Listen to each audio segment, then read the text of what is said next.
Alors Jean-François Caron, bonjour. Donc, vous êtes candidat tête de liste pour la liste Europe Écologie sur le Nord-Pas-de-Calais. J'aimerais dans un premier temps vous nous redonniez votre parcours politique et que vous vous présentiez assez rapidement. Alors, écoutez, moi je viens du Bassin-Minier, j'ai toujours appartenu à une famille de gauche, une famille socialiste dans les mines, des parents qui étaient délégués du personnel, délégués syndicaux au fond de la mine. Et puis, comme j'étais à titre personnel touché par la nature et très sensible à ces questions-là, j'ai trouvé la synthèse entre un projet social et un projet environnemental, donc la nature et l'homme. Et puis c'est ce que je développe chez les Verts depuis maintenant une vingtaine d'années. Voilà. Donc je suis Majdoulin Sbahi, j'ai 32 ans, je suis roubaisienne. Et donc mon parcours politique a commencé par mon engagement dans une association d'éducation populaire de jeunesse. C'est là où je me suis engagée dans le monde associatif, mais pas dans la politique. Et donc, mon association avait pour vocation de proposer des loisirs aux jeunes de mon quartier. Donc, c'était autour des 3 ponts et du 4e. Mais il y avait aussi des enfants de l'Almagar, un Roubaix, donc je dis le nom des quartiers. Et donc, on les emmenait en fait en pleine nature pour faire des camps, des colos. Voilà, donc c'était des activités de plein air. Donc c'était à la fois un contact avec l'environnement et la nature et en même temps une action éducative pour pouvoir permettre à des enfants qui n'avaient pas l'occasion de partir en vacances d'avoir quand même des loisirs et des loisirs intelligents, qui n'étaient pas basés sur la consommation, mais sur une activité, une action de découverte de la nature. C'est en m'engageant dans l'éducation populaire de jeunesse que j'ai découvert l'éducation populaire tout court et que je me suis engagée aussi dans la fondation d'une université populaire à Roubaix et dans d'autres associations qui travaillaient à la participation des habitants à la transformation de la ville et de la région. Et donc, j'ai rencontré à cette occasion les écologistes qui étaient très actifs dans notre ville, à Roubaix. Et je les ai rencontrés à l'occasion des municipales de 2001. Et c'est à cette occasion que j'ai adhéré au Parti des Verts parce qu'il me semblait répondre pleinement aux préoccupations sociales et écologiques que je voulais défendre pour Roubaix. Et aujourd'hui, que je veux défendre et que je défends depuis déjà quelques années pour aussi la région Nord-Pas-de-Calais et la France. Quel bilan vous faites de la politique régionale actuelle ?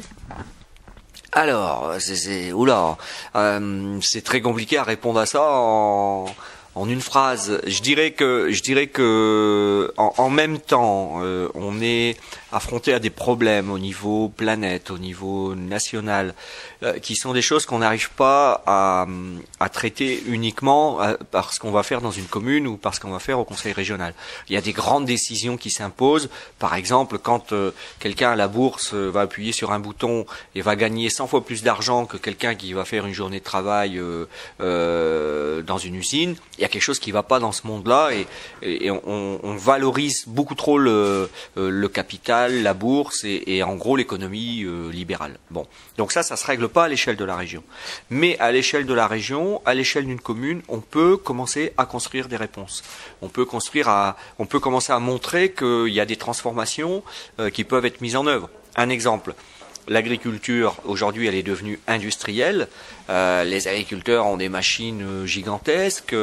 Ils dépensent beaucoup de pétrole, ils mettent beaucoup d'engrais. Bon, on peut aider à ce que l'agriculture revienne dans la proximité, qu'on cultive localement ce qu'on va proposer aux consommateurs de la ville d'à côté, et si possible en bio. Et si on fait ça, on va à la fois améliorer l'environnement, on va permettre plus d'emplois en agriculture, on va permettre à ce que cette alimentation saine soit accessible pour pas trop cher. Ça, on peut le faire à la région. Donc, il y a des perspectives, des pistes d'un nouveau développement dont on peut introduire les germes au niveau régional. Mais on ne réglera pas les problèmes de la planète à partir du niveau régional. Ça suffira pas. Alors, le bilan que je fais de la politique régionale actuelle est que on est d'abord dans une gestion quand même régionale qui est plutôt bonne. On gère bien les politiques publiques régionales. Néanmoins, pour moi, la politique régionale actuelle, si ce n'est certaines actions progressistes, positives, conduites par les écolos, on est quand même juste dans de la bonne gestion. On n'est pas dans une vraie action régionale qui va pouvoir transformer en profondeur notre région et faire face aux défis du XXIe siècle qui sont, vous le savez, la crise économique que nous traversons avec l'augmentation importante du chômage qui existait déjà, parce on était déjà dans une situation sinistre, mais dans les années qui viennent, ça risque de s'accélérer. Et la deuxième grande urgence à laquelle il faut faire face, c'est bien sûr l'urgence écologique avec le réchauffement climatique et la nécessité d'adapter notre région au devenir climatique. Alors, quelles sont les grandes lignes de la liste Europe Écologie ?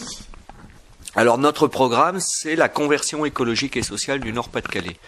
Ce qu'on dit en gros, c'est que ce système qui aujourd'hui nous met dans une difficulté énorme du point de vue environnement au niveau planétaire, le réchauffement climatique, la perte des espèces, les pollutions, ce système qui sur le plan social a généré des inégalités incroyables, qu'on a de plus en plus de précarité au travail. Et donc ça ne peut plus durer sur le plan environnement, ça ne peut plus durer sur le plan social. Et même maintenant sur le plan économique, on s'aperçoit que ce système n'est même pas générateur d'une économie saine, puisqu'il explose en vol et qu'on est en train de voir toutes les entreprises qui ferment, etc. Donc nous, ce qu'on dit, c'est que ce système n'est plus durable et qu'il faut introduire une conversion vers un modèle qui soit beaucoup plus respectueux des hommes et de l'environnement. Et c'est donc la conversion écologique du Nord-Pas-de-Calais qui va se décliner sur 3 axes principaux. J'ai le temps de les dire ? Oui ? Bon. Le premier axe, c'est de dire la mutation de notre économie. Aujourd'hui, on a 50 000 personnes qui travaillent dans l'automobile. Si on n'adapte pas l'automobile aux technologies propres, aux technologies sobres, demain, on aura les licenciements. Dans les énergies, c'est pareil. Si on ne fait pas des énergies renouvelables, alors qu'aujourd'hui, on est sur des énergies fossiles, c'est-à-dire du gaz et du pétrole qu'on brûle, ça ne marchera pas, je l'ai dit, avec l'agriculture. Bon, donc, il faut adapter notre économie. Il faut restaurer la nature, ça c'est vraiment une caractéristique de la région Nord-Pas-de-Calais d'avoir été la plus malmenée au niveau national. On a les plus fortes mortalités de France pour les cancers, pour toutes ces maladies. C'est pas un hasard, c'est parce que c'est le résultat d'un environnement dégradé. On a les plus faibles taux de forêt, par exemple, de France. Bon, et donc la restauration de la nature par la trame verte et bleue, par le plan forêt, par un plan climat, c'est hyper important. Le troisième axe, c'est de considérer que l'humain, je le disais tout à l'heure, est au cœur de tout. Et donc on a appelé ça prendre soin de nous. Prendre soin de nous, ça veut dire que les questions d'éducation, les questions de culture, les questions de santé, de formation sont plus importantes que ce que la société de consommation peut nous apporter. On pourrait dire aussi le vivre ensemble est plus important que le chacun pour soi et chacun s'en met plein son coffre de voiture en allant au supermarché. Il y a l'idée que le lien humain, d'ailleurs, il y a Edgar Morin qui est un philosophe qui dit une très belle formule, qui dit le lien plus que le bien. Et je crois que ça résume un peu ce que nous, on a envie de porter, la citoyenneté, tout ce qui permet de vivre ensemble. Voilà, c'est les grands axes de notre programme. Quels sont les enjeux de ces élections pour votre liste ? L'enjeu, c'est de dire, on était à 6% aux précédentes régionales. Là, les sondages nous donnent à 12%, et donc c'est un événement. C'est un événement de doubler notre score. Les élections européennes nous avaient mis à 11% dans le Nord il y a de ça quelques mois. Ça veut dire que c'était pas, si on dépasse ce score, ça veut dire que c'était pas un accident électoral, ce qui s'est passé aux européennes, qu'aujourd'hui il y a vraiment un essoufflement des partis traditionnels, une incapacité à répondre aux crises telles qu'on les voit apparaître, et ça veut dire que l'écologie politique apparaît comme un espoir d'un nouveau développement, d'une nouvelle façon de vivre la société. Et ça, c'est notre objectif, au-delà des questions très concrètes sur les politiques régionales. Notre objectif, c'est de montrer que, à l'échelle d'une région, il y a un certain nombre de gens qui montrent le modèle de développement de demain, qui sont des pionniers, qui travaillent dans des nouvelles activités économiques, dans des nouvelles activités citoyennes, d'éducation populaire, d'agriculture, etc. Et l'enjeu, dans le cadre général que j'ai développé tout à l'heure, l'enjeu c'est de transformer ces quelques petits îlots là qui indiquent la nouvelle vision dans la façon de se développer et de franchir l'échelle. Donc pour nous, ces élections sont importantes parce qu'on est dans une situation favorable, très favorable sur le plan électoral, comme on n'a jamais connu. Donc on a le vent dans le dos. Voilà, on va le dire comme ça. Et il vaut mieux l'avoir dans le dos que de face. C'est plus compliqué. Mais en même temps, ça s'arrête pas là. C'est-à-dire que le combat politique, et je le dis particulièrement chez vous, c'est pas qu'un combat lors des élections. C'est aussi pour ça que nous, on est très, très, très attachés à ce qu'on appelle la participation des habitants. Moi, j'aime bien employer le mot habitant-acteur. On peut être acteur dans la façon de donner son avis et de contribuer à ce qu'une ville ou une région va décider en participant en amont. On peut aussi être acteur dans la façon de s'impliquer pour la réalisation des projets. Et par exemple, le monde associatif, pour nous, apporte une richesse incomparable dans la mesure où les associations, c'est de l'intelligence, c'est de la créativité, c'est des lieux où les gens s'impliquent et où ils découvrent une citoyenneté, c'est des lieux où on apprend la responsabilité. Et voilà un exemple de façon de faire qui je dirais, ne résume pas la politique à tous les 6 ans je vais voter, ou je ne vais pas voter d'ailleurs, parce que vous portez, je pense donc je vote. C'est-à-dire que c'est pendant les 6 ans qu'on va convaincre les gens que c'est important de s'impliquer, que c'est important de voter. Et ça, je crois que s'il y a une tendance politique qui le porte très très très fort, c'est Europe Écologie. Parce que pour nous, on ne fera pas le changement de la société sans les gens. Ou alors on le fera de façon autoritaire, on le fera de façon technocratique, et ce ne sera pas un changement réussi, et ce ne sera pas un changement démocratique. Donc c'est très important que la vie ne s'arrête pas le 14 et le 21 mars, même si bien sûr il faut aller voter. C'est très important que toutes ces actions du quotidien, de gens qui inventent, de gens qui se battent, de gens qui résistent, que tout ça continue, parce que c'est aussi une façon de faire de la politique. Pour la liste Europe Écologie, alors le grand enjeu, c'est pas seulement le score, et donc de dire qu'on va faire un bon score pour peser au maximum. C'est un enjeu, bien sûr, hein. C'est d'ailleurs toujours l'enjeu dans les élections, faire un bon score pour pouvoir peser suffisamment sur les politiques, et là en l'occurrence les politiques régionales. Mais pour nous, c'est aussi comment on va réussir à trouver les bons leviers pour, comme je l'ai dit, transformer en profondeur notre région. Et ça se fera aussi par des politiques régionales innovantes. Et donc c'est pour moi l'enjeu de ces élections régionales. Il est indispensable que nous arrivions à construire des régions écologiques en France et des régions exemplaires. C'est indispensable pour les habitants du Nord-Pas-de-Calais, mais c'est indispensable aussi pour construire l'avenir de toute la France. Et ça, c'est pour moi, en tout cas, l'enjeu de ces élections. C'est aussi comment on continue ce qu'on appelle la décentralisation, c'est-à-dire comment on continue à inscrire des politiques régionales comme à une bonne échelle, la région comme une bonne échelle pour intervenir sur la vie des habitants.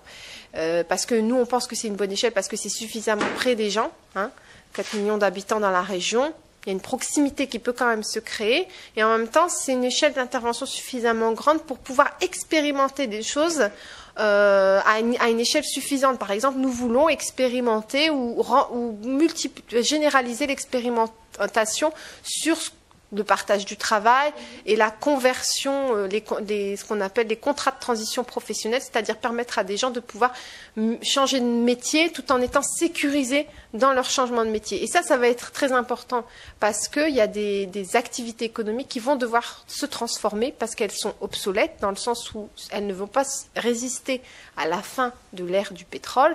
Et donc, c'est un exemple d'une manière dont on peut expérimenter aussi des activités économiques nouvelles, des nouvelles façons de gérer la politique énergétique, des nouvelles façons de gérer la politique de transport. Et tout cela, pour nous, c'est une bonne échelle. Et c'est une bonne échelle aussi par rapport à l'Europe, l'euro-région. Voilà. Alors, dernière question. Pourquoi les électeurs doivent-ils voter pour la liste Europe Écologie ? Pourquoi ? Parce que si on considère que ce système ne peut plus durer, et je pense que confusément, tout le monde le ressent, qu'on va devoir introduire des changements profonds dans nos sociétés, et qu'on regarde le paysage politique, on voit d'un côté le système de Nicolas Sarkozy, qui en gros est toujours du côté des puissants depuis qu'il est président, qui muselle la presse, qui muselle la justice, et qui est représenté en région par Valérie Létard de l'UMP. On ne veut pas de ce modèle-là, qui est un modèle libéral du toujours plus. On a la gauche classique, j'ai envie de dire, qui, c'est vrai, se bat sur le front du social et on est en harmonie avec elle sur un certain nombre d'aspects. Mais qui reste, je dirais, dans une absence d'imaginaire. C'est-à-dire que cette gauche-là, elle essaye de limiter les dégâts. Elle essaye d'accompagner ce système en évitant que ça fasse trop de casse. D'ailleurs, Daniel Percheron appelle son projet région bouclier. Alors c'est bien d'avoir un bouclier, mais c'est pas avec ça qu'on part en vacances, c'est pas avec ça qu'on s'ouvre au monde, c'est plutôt avec ça qu'on se protège et qu'on se défend chez soi. Donc, pour moi, la seule ligne politique qui accepte de prendre des responsabilités, ce qui n'est pas le cas de l'extrême gauche. L'extrême gauche, elle déclame, elle dénonce, on est souvent d'accord d'ailleurs avec ce qu'ils disent, mais elle ne propose pas le début d'une transformation concrète. Nous, on est prêts à prendre des responsabilités, on ne veut plus de ce système-là, et je pense que la vision qu'on offre d'une société plus écologique, j'ai essayé de le démontrer en disant que l'humain et l'environnement étaient les raisons d'être même du développement et du développement économique, alors qu'aujourd'hui c'est l'inverse, c'est l'homme qui est au service de l'économie, et que donc cette vision qui va aussi bien respecter les abeilles que les chômeurs, c'est une image, elle ouvre une perspective d'avenir que je pense on est les seuls à porter. Et donc la raison de voter Europe Écologie, c'est, j'aime bien moi l'image de dire, ben, vous voyez là-bas il y a une étoile qui indique le sens de l'action. Cette étoile, c'est cette vision d'un monde beaucoup plus harmonieux, comme je viens de l'expliquer. Puis en même temps, il y a un certain nombre de petits cailloux blancs qui indiquent le chemin pour aller vers l'étoile. Et nous, ce qu'on propose par le vote Europe Écologie, c'est ça, c'est de prendre ce sens, c'est de partir sur un certain nombre de points concrets qu'on a mis dans notre programme, mais c'est un long chemin. Ça ne va pas s'écrire en une journée et ça continuera dans 6 mois, même quand il n'y aura plus d'élections, dans 1 an. Et là, il y aura un gros travail à continuer à faire avec tous les acteurs qui ont envie de changer cette société. Alors, c'est toujours la question la plus difficile. Alors, moi, je ne suis pas quelqu'un qui est une adepte de la concurrence. Je suis une adepte de la coopération. C'est pour ça que je viens du monde associatif. Et c'est pour ça que je me suis engagée dans le monde associatif, parce que pour moi, c'est un monde justement où on essaie de susciter la coopération. Mais si, dans un contexte où effectivement il y a une dizaine, je pense, de listes qui sont concurrentes pour ces élections, moi je crois qu'il faut voter pour les écolos, pour l'Europe Écologie, parce qu'ils sont les seuls à ouvrir une vraie perspective d'avenir. Alors on va me dire, mais non, c'est pas vrai, il y en a plein d'autres qui ont plein d'idées, qui ont plein de bonnes idées d'ailleurs, oui certes, mais nous on a quand même un espoir incroyable de dire cette société, elle n'est pas bonne pour certains, donc elle est bonne pour personne, puisque vous le savez, à Roubaix en particulier, et dans d'autres endroits de la région, et même en France, il y a des gens qui sont vraiment dans des situations de grande précarité, etc. On sait qu'aussi que la misère se reproduit dans le sens où de génération en génération, parfois on n'arrive pas à sortir de la pauvreté. Donc on ne peut pas continuer comme ça. Et nous, on pense qu'il faut refonder la société autour de l'humain. Alors vous allez me dire, il y a une autre liste qui s'appelle d'ailleurs l'humain d'abord. Oui, sauf que nous, on a des propositions et des mesures pour y arriver.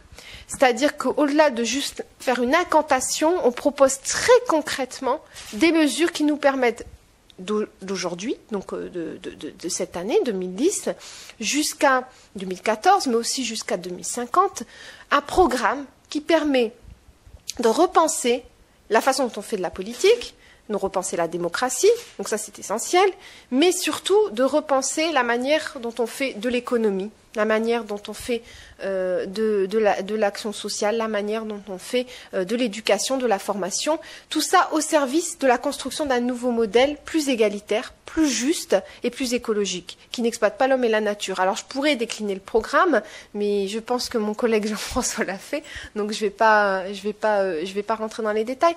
Mais c'est essentiel pour nous de dire c'est possible. On peut, par exemple, imaginer une toute autre politique énergétique. Aujourd'hui, on parle beaucoup du risque nucléaire, etc. On sait qu'on peut se passer du nucléaire rien qu'en faisant des économies d'énergie, en augmentant l'efficacité énergétique et en développant les énergies renouvelables. C'est plein d'emplois, plus que dans le nucléaire. Un emploi dans le nucléaire, c'est 4 emplois dans les énergies renouvelables. C'est un exemple. Donc ce genre de propositions et cette audace et cet espoir de pouvoir les réaliser, nous sommes les seuls à les porter. Ça, c'est sûr.